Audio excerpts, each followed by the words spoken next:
theswirlworld.com. Podcast episode 125. The Swirl World. Interracial. Diverse. Beautiful.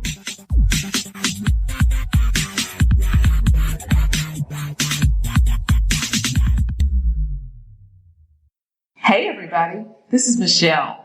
I am so excited about today's show because I'm talking to someone that I greatly admire and follow on social media. Let's go ahead and get into today's show. You are going to enjoy it just as much as I did. Keep listening. And sometimes I think we are not equipped or empowered to really honor our intuition.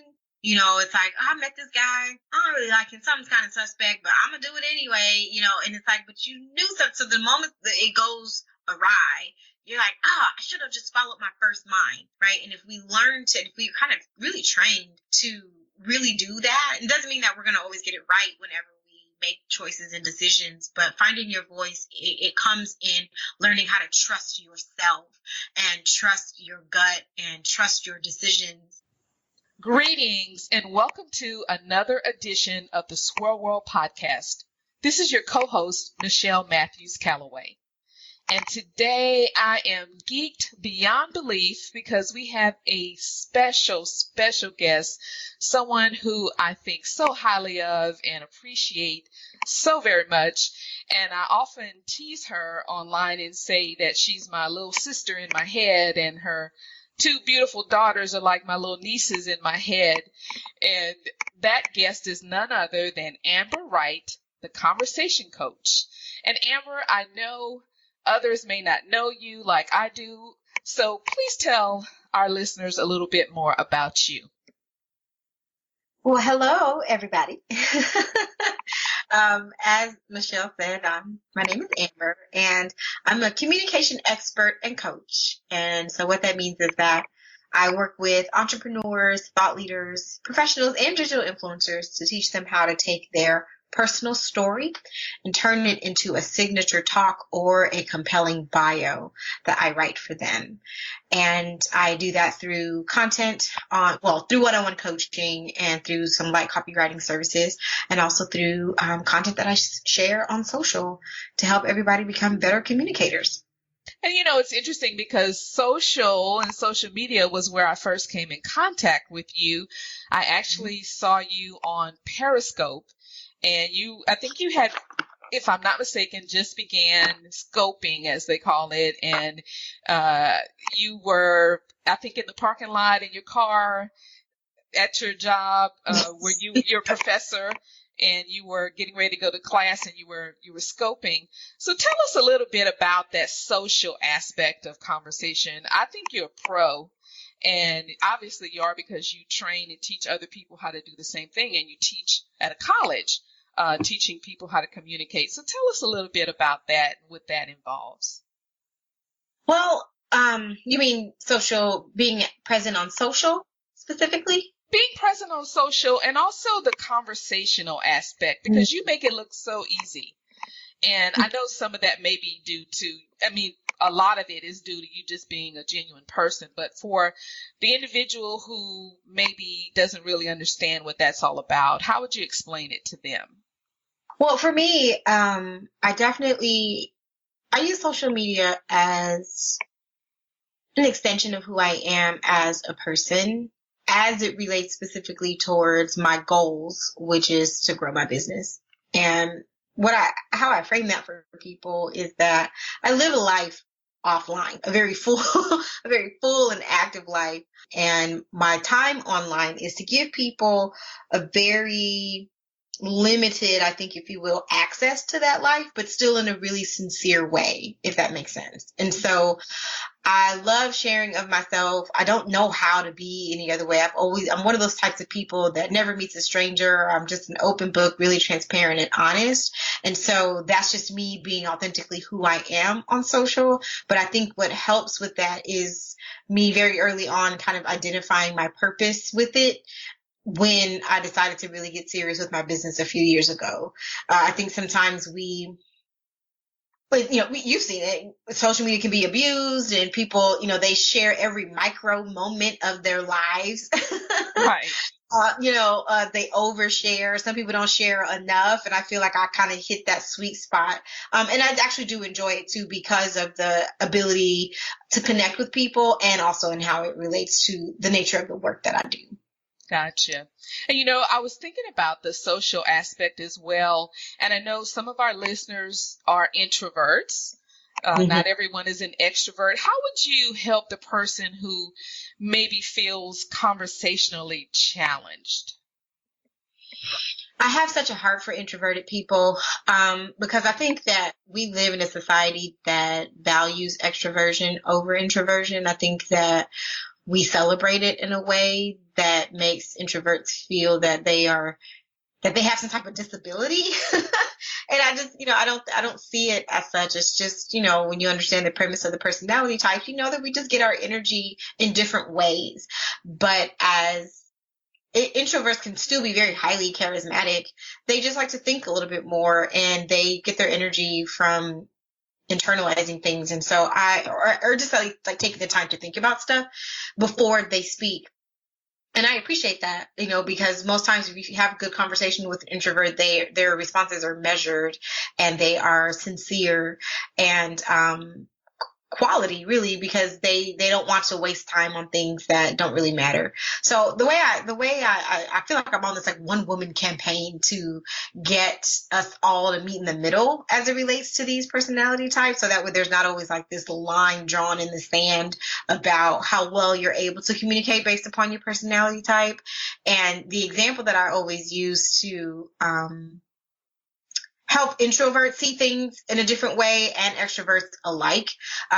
So me coming to their defense and saying that I don't think that it's fair that they're kind of like forced to pretend to be extroverted. You know what I mean? Mm-hmm. You probably have seen that or heard that most introverts are like, well, you just got to fake it, fake it until you make it. I don't necessarily think that that's fair, but what I do try to get them to do if they feel like they are conversationally challenged is understand that it's just about adaptability. It's not about changing who you are. It's just changing how you navigate certain spaces. So I liken that to the fact that I'm left-handed, right? Mm-hmm. And growing up in the 80s, they used to have these little scissors with the green handle on them, and they were lefty scissors. And the lefty scissors there was only a few of them, and they were always broken and kind of raggedy, and so they never really worked. So I had to learn how to cut with my right hand. So to this day, I cut with my right hand and not my left hand. That doesn't make me any less left-handed. It just taught me how to adapt in a right-handed world. And similarly, then I try to encourage introverts to understand that it's all about how you adapt in this world that's focused on extroversion while still being true to who you are. Oh, that's an excellent example. My mother and my brother and my niece are left-handed, so it kind of helps being around left-handed people to see life from their point of view. It ain't easy. And the same, being an extrovert to think about things, conversation, and just life really from an introvert's point of view. So I like that analogy. That's going to stick with me to think about it in that way. Yeah, I mean, if I may, I just, when it came to me, I was like, oh my gosh, this makes so much sense because everything is made for right-handed people. Everything. And it's not anything that you think about until you consider what it's like being on the other end. So why that analogy works really well is because you can see it no matter what side of the spectrum you fall on. If you are introverted, then you understand like, okay, maybe in certain environments, I just have to adapt a little bit. And if you are extroverted, my goal is to teach a little bit more sensitivity to help them see things from the introvert's perspective. So that way we can all meet in the middle and have a better understanding about how we both operate it. Because I think sometimes extroverts get a bad rap as being these, all consuming attention mongers. And all of us are not that way. We just get our energy through talking and connecting with other people. Mm-hmm. So true. And let me ask you something. You mentioned an introvert being able to navigate in certain environments or adapt. what do you say to the person? Because, in the swirl world, we talk about dating and going on dates and relationships and all those kinds of things. What do you say to, and we often challenge women in our audience to get out there, meet people, to engage in activities that will place them in opportune spots to meet the type of men that, they're interested in meeting. So what advice would you give to an introvert? Again, looking at it from a conversational aspect, someone who maybe finds that a little difficult, and it's already taking a lot of energy for them to just even do the event or go to the event. What advice would you give someone? I really do think that also comes back to goals, like we were talking about earlier with my use of social media. Sometimes I don't think we take enough time just to think about what the end game is. So if your goal is to meet a potential partner and you know that you can't do that unless you put yourself out there a little bit, no matter how uncomfortable or vulnerable it may make you feel, you understand that it's a means to an end. So if your goal is to meet somebody, that's not ever going to happen if you don't put yourself in a type of position to where you say, okay, I need to have this conversation with this person. I think that they are attractive and I want to learn a little bit more about them. Then the only way to do that is through communication. And so when you let go of some of those spotlight issues, like, oh, well, I don't want to do this because it makes me uncomfortable. I don't like talking to people. It's like, okay, well then how is that going to help you meet your goal? Mm-hmm. If you don't desire to be single any longer, then I think putting it in a much more practical type of perspective helps you to do some things that you may not want to do or that might feel a little uncomfortable, so that way you can get your desired outcome. And I think that that's true no matter what your personality type is, but definitely for introverts, you thinking about it that way to say like, okay, if I go to this event, I'm going to make a point to meet with to introduce myself to 3 people.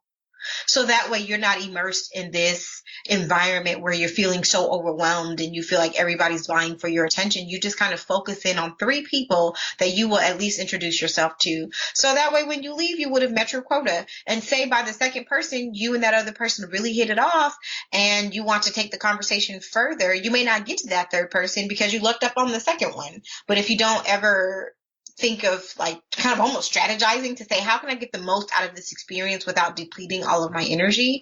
Then, I think that can be a little helpful. Yeah, that's excellent. And it's making me think too about, again, learning to cut with your right hand. There's some things you're going to have to do in order to get that desired outcome. So Thanks for that. Thanks for sharing that tip. This brings me to the point of your book. You have a book out, and I want to be sure to talk about that because in your book, you ask that question, can we talk? Mm-hmm. And you have these conversations on different topics. And I was so struck by that. I like the approach you took in your book. So tell us a little bit more about that. Thank you. I'd love to. So the book is called Can We Talk? 10 Life Lessons on Finding Your Voice and Finding Yourself. And a little detail about the book is it's just a guide. It's an advice guide, an anecdotal advice guide. It's just me sharing about my own experiences with learning how to find my voice and basically finding myself in that process. And I named it Can We Talk? Because that's really it. I always say that, you've heard me say this before, that from the boardroom to the bedroom, in order to get what you want, it starts with having the right conversation.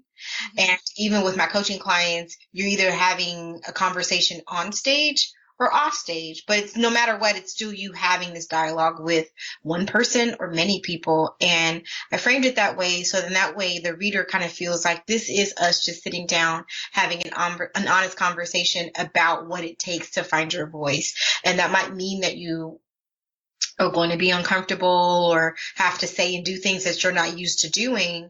But if you are willing to do them, then you can see some of the dynamics change in your life and experience just an overall better quality of life. And I wrote it it really in the same way that I talk, and it's just real accessible conversational tone. And I'm really happy that my personality kind of matches the title. Well, I mean, that was intentional, obviously. My personality matches the title, but that was kind of the thought behind it, to say, can we talk? Can we just sit down and talk about some of these things? So that way I can share with you some of the stuff that I've been through, and then you can take from that experience what you need to, while also following some of the specific advice I give on how to do that. I love the way you balance that out, because you do provide, just like you did just now with the introvert and navigating events and conversations. You don't just talk about things, you provide solutions and advice and ideas that people can actually practically apply to their lives. I really love that, and I'm going to plan to put that in my review, as a matter of fact, because to me that's one of the key things about the book that really resonates with me. So I appreciate that. And I want to ask you about that voice aspect. For someone, say, well, first of all, before I do that, who exactly would you say you're targeting with your book? Well, I'll be honest and say that at its core, this is the book that I felt would have helped me when I was in what I call my decade of discovery, which was my 20s. We spend our 20s discovering who we are and who we're meant to be and what we want out of life. And so it's almost like a letter to my younger self. I just don't write it directly to dear younger Amber. It's not like written in that kind of context. So what that means then is that the person who I feel will get the absolute most out of the book would be a young woman who identifies as such. Someone who is trying to figure life out. She's got all of these decisions that she has to make now. Adulting has knocked on her door, and she may not have had an example in front of her, whether through a mom or a grandma or whatever, on how to build the life of her dreams. She might have big dreams and goals, and she's on her path to pursuing them, but she's feeling like, I don't know what I'm doing. And I think because of that, even though it speaks to that kind of a young adult type of woman, I think any woman who identifies with that feeling of, I don't really know what I'm doing. I can't figure all of this out on my own. And I really want people to treat me a different way. I want to be seen. I want to be heard, and I want to be valued, but they don't know exactly what to do to go about accomplishing that. This book will help them. So you don't have to be in your 20s to get something out of it, but because I think we all have our different experiences with feeling unsure of ourselves and trying to take our voices off of mute and learn how to use them effectively. That's so true. And it's interesting because as I was reading your book, I thought about how, as women, and men too, but we're focusing on women right now, we go through so many different stages in our lives. And things happen to us. And sometimes, in a sense, I think about myself, I had to reinvent myself after my husband passed away. Mm. So even though I wasn't in my 20s, I still had to find a different voice, because so much of my identity at that point focused and centered on him and the things that he was doing. And so I had that's a whole different life, a whole different lifestyle. So in a sense, finding a different voice and finding Michelle's voice in a different context. So your book actually, I keep saying it resonates with me, but it does on so many levels. So even though that 20-something-year-old would get a great deal of value, there are women in their 30s, 40s, 50s, and beyond. No matter what stage of life they're in, they will find something in your book that will speak to them. So I wholeheartedly encourage them to get it. And, thank you for sharing that feedback with me, because, you have to be mindful of who you're writing for, because then otherwise you're not really talking to anybody if you're talking to everybody. And so I took that approach to focus on what I was trying to say and then the way that I said it and how I crafted it. But I'm really grateful to hear that kind of feedback, because, I'm also 36. Like I'm far removed from my 20s. So I've learned a few things, and I've always been called an old soul. Like my aunt used to call me grandma when I was a little girl, because I've just always been really, I've just had this old soul, right? And I've carried this wisdom with me beyond my years. And so I think I also offer that kind of place as well, which is why, again, working with some of my clients, I think that they appreciate working with me, because both people who are above 30 and below, because I like with my students when I'm teaching, they like me because I get them. I'm not so far removed from that stage in my life that I don't get their music. I don't understand their culture. I can have a conversation with them about Snapchat and dating and taking Ubers and things, even though I grew up in an era where we took a taxi, like, or I've Right. actually used a real phone book before. So people who are older, who are either in my age class or above, they also enjoy that as well because they feel that I understand them too, which I do because I'm right there in the middle. So to hear you say that, that just really means a lot to me because, like I was saying, I think we all can identify that point or that time in our lives where, like you said, having to even reinvent ourselves and maybe reframe our voice because our circumstance is different now than what it used to be. It could be something life altering like the death of a spouse or a move to a new city where nobody knows you. So I'm excited about, hearing more stories of women who read the book and feel that, wow, I really saw myself in what she was saying. Yeah. And before we get to where people can purchase the book and find you online, can you talk just a little bit about the concept of voice? Because I know a lot of the women who inbox us and email us, I mean, they're trying to find their feet when it comes to dating, much less who they are as people and their own particular voices. They've been impacted negatively, a lot of them, by relationships. And I know you talk about that in your book. Talk a little bit about even just finding yourself or finding your voice for that woman who may be listening and wants to know more about what that really means and how she can achieve that. That's a really great question. And to me, finding your voice is defined by finding your truth. And that's actually the title of the last chapter. It says, find your truth, find yourself. And inherently built into that is finding your voice. And it can be a real ambiguous kind of term or phrase. And I think it really just comes down to what that means to the individual. So for me, finding your voice is about giving voice to your intuition because we all have it. And sometimes I think we are not equipped or empowered to really honor our intuition. It's like, oh, I met this guy.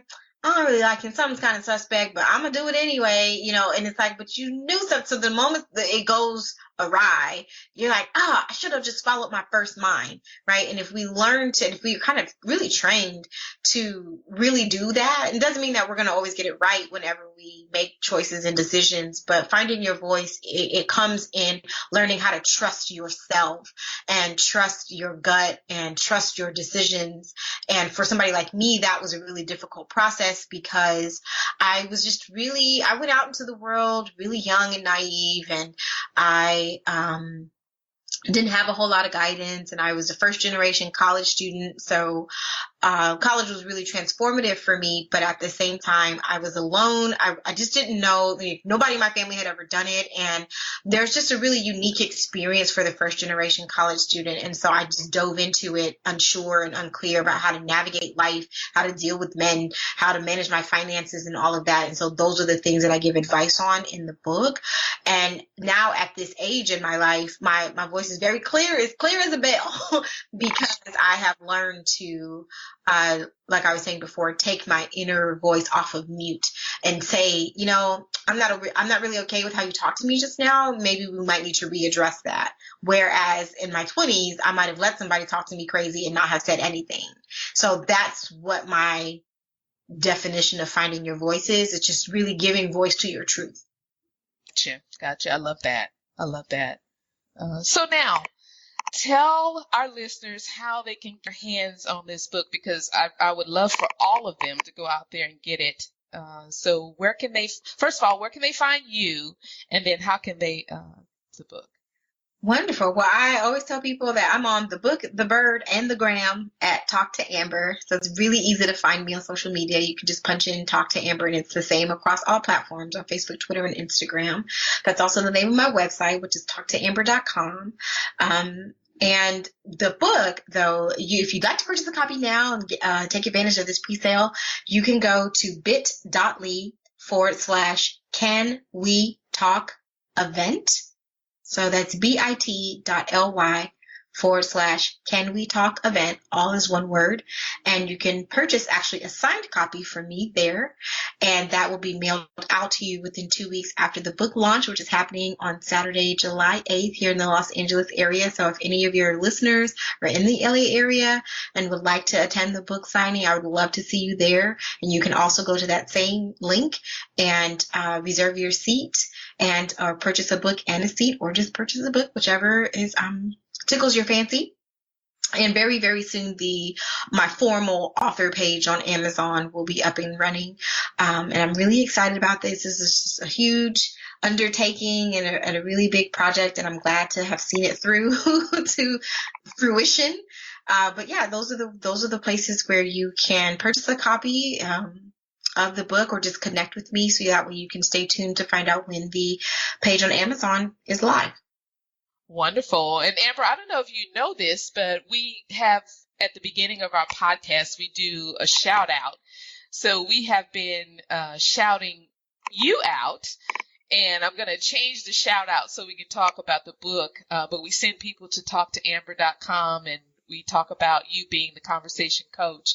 So for those out there who may want to, especially those entrepreneurs and small business owners and even large business owners who want to fine tune their story, they can contact you, whether it's for a bio on their web or a talk. All of those things you are very proficient in. So we want to give that shout out to you again for those services. And in the show notes, we're going to have all of the contact information, everything that they need to know to be able to contact you. Thank you so much. And before we go, I tell you all the time, but I just want to say this publicly in front of your community and your audience, how much I truly do appreciate you, Michelle. It's when, social media has a lot of smoke and mirrors, and sometimes you meet people that don't have good intentions towards you, or they're just, people are crazy. And so anytime you meet somebody who's not crazy and they really mean well and they just want to see other people, like, you just have the true heart of a servant leader. And I just appreciate that about you. You're so giving and you're so warm and you're always really positive. And I just can't say enough how much I appreciate you, and you are our honorary auntie over here. Yay. I think that you're awesome, and I just wanted to say that, to say thank you. Well, Amber, I appreciate you so much, and I'm looking forward to getting my autographed copy. It's going to have a special place on my shelf, and I know it's going to be all dog-eared by the time I get done with it, with all the highlighting that I intend to do. And we're also going to be doing a giveaway and gifting members of our community with your book and recommending it to, we have the Date with Purpose community. We're going to run it to them. So we're going to do everything we can to get the book in as many hands as we can, because it has so much value and so much about life in it. And I think, I know that the readers are going to be benefited from it. So thank you so much for taking that step to write it and get it out there. Thank you. Thank you so much for everything and for having me on today. Well, all right. This concludes our conversation with Amber Wright, the conversation coach, and we'll see you guys on the next show. Take care. Bye, Amber. Bye. Thanks for listening. Make sure to like The Swirl World on Facebook and subscribe to the blog at theswirlworld.com. Head on over to iTunes and subscribe to the podcast, or listen directly from our Facebook page. We can also be heard on SoundCloud and Stitcher Radio. The Swirl World. Interracial. Diverse. Beautiful.